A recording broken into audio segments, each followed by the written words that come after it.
Hey kids, it's Chef Jack here with another batch of independent comics reviews in the hopes of giving you, and us, let's be honest, a break from the absolute disaster that's been Marvel Comics lately. The indie comic scene right now is thriving and vibrant, and if you haven't taken a look at some of these titles, maybe we can convince you to do so. So without further ado, let's get started. The one-star books.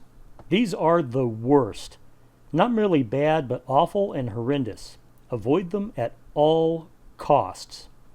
Bank Shot number 2. This issue shows us how Marcus got his superpowers, and we get some information on the people who are trying to find and kill him. Things are not looking up for him, but there's this scene with a chess game that implies that he's got it all planned out. The problem with this issue, and with the series itself, is that it's just too damn slow. And I'm talking boring slow.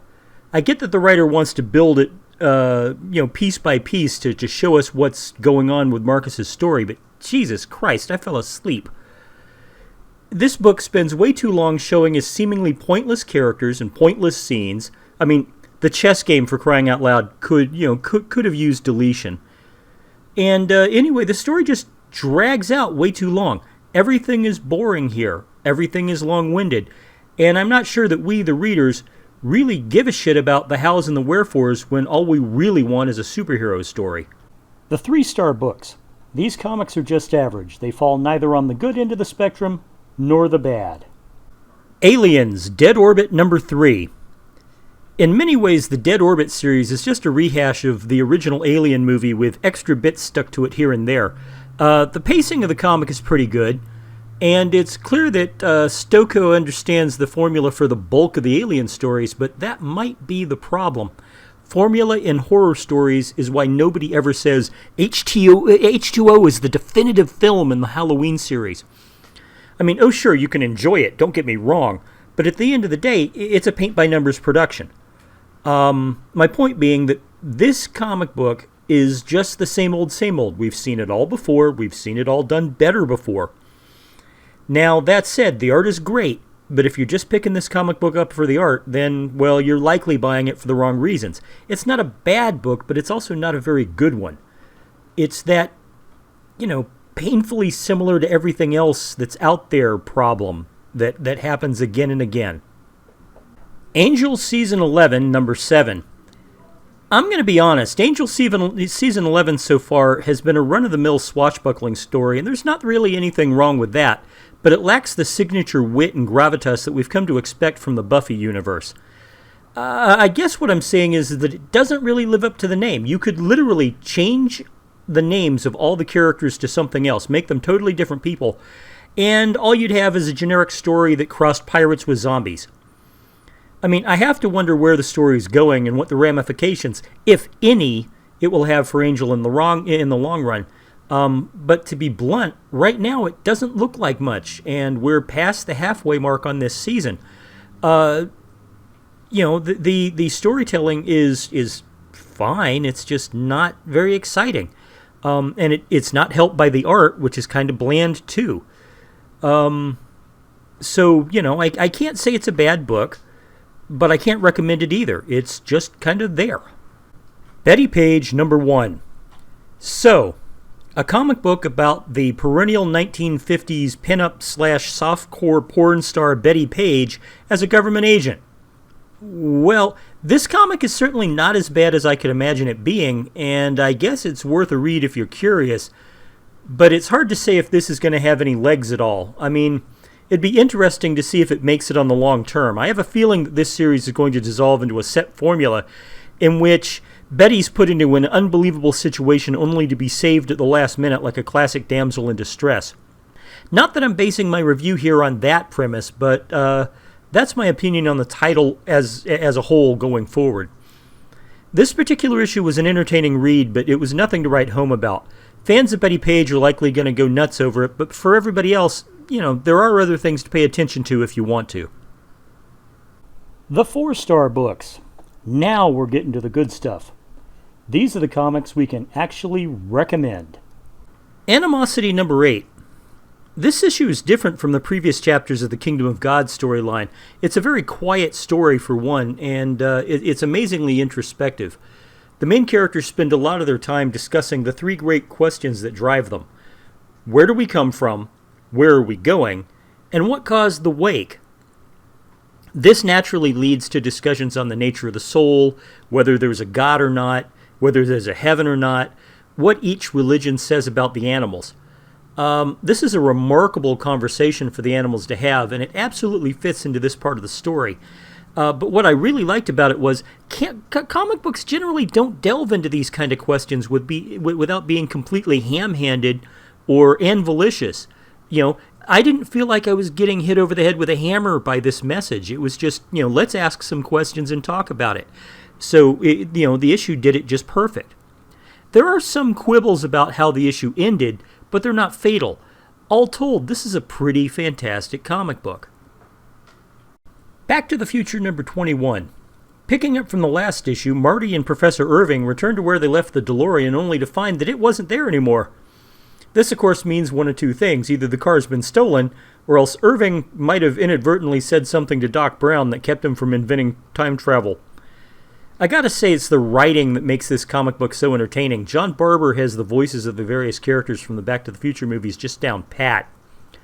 All the little 1970s touches, like how everybody's wearing bell-bottoms and the sideburns and Doc Brown's mustache, it's just fantastic. And given how little we know of Uncle Jailbird Joey Baines, including him as a primary character is just gravy. Oh sure, the art still feels like it came out of a Saturday morning cartoon, but really that's the only problem I had with this issue at all. The story's just getting good. Can't wait to see more. The 5-star books. These books are the best of the best, at least for this week.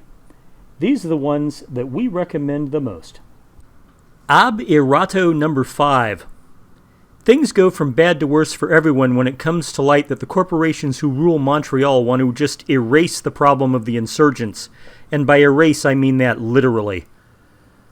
Once again, this series delivers an intense action story. It's got fantastic dialogue. The art just fits perfectly. I'm coming to see every single one of the characters, even the bad guys, as rounded individuals. They don't do things just because. They do things because they have honest motivations for every single action. I mean, it feels like I'm watching a cyberpunk action film unfolding in front of me, issue by issue. And it's the sort of story that has me biting my nails, and I want more. And I want more in that give me the next issue right freaking now way. It's amazing, and it's superb, and even if I wasn't reviewing it, I would be reading this comic book. American Gods number 5. Once again, this is a perfect adaptation of the Neil Gaiman book. This issue specifically is an extremely enjoyable one. It benefits from having a little bit longer to tell its story than the last few issues did. Mr. Wednesday's plan is becoming a lot more clearer, and the world in which Shadow is beginning to find himself is getting weirder and much more detailed and complete. To top it all off, Shadow is becoming more likable as a character. The story is still at the smoldering phase, but from what you're seeing here, it's going to catch fire soon. Naturally, if you've read the book, you know what's coming, but if you don't, this is a great place to start, although I do suggest finding it all the way from the beginning. Black Hammer number 11. This series continues to demonstrate exactly why it deserved the Eisner Award it won so recently. Black Hammer number 11 isn't action-packed or filled with huge set pieces. It's much more intimate and a quiet story about melancholy and personal struggle, especially in the face of isolation that's forced on us by the cruelties of those around us. I really cannot praise the entire series enough, as it continues to amaze me to the point where I've come to expect amazing storytelling from every single issue. To be honest, as wonderful as this issue is, this is not the entire run's best issue, and isn't that a stupid thing to complain about? If anything, it just proves my point. This is a comic book series that you really should be reading if you're not reading it already. BPRD, The Devil You Know number 1. This comic book is everything you should already come to expect from Mike Mignola. It's gritty, it's exciting. We get to see some of the old faces from Hellboy. The story is just the right amount of mystery to keep us wanting more. I mean, I certainly do. The opening narrative of this book is easy to jump into, being both really intense and really dramatic and easy to understand. The entire issue is packed, and while in any other series new readers might be confused, asking questions like, well, just who is this Liz Sheridan person, and why the hell is she on fire? There's simply no confusion here at all. And the artwork supplies just enough creep factor to be really effective, especially when it comes to the demon child who appears near the end. This is a stunning piece of visual storytelling, and I cannot wait for more. But folks, what did you think about these comics? Was I right? Was I wrong? Was I, just completely full of it? Tell me why you think so in the comments below. If you like this video and you want to see more of them, click like and subscribe and the little notification bell in the corner so you don't miss any of our future videos. And if you feel like helping out, we've got a Patreon page and a VidMe page set up, and there are links below. Feel free to wander over and drop $1 in the till. But even if you don't do that, thanks for taking the time out to watch. We do appreciate it, and we hope to catch you next time. Thank you very, very much for watching.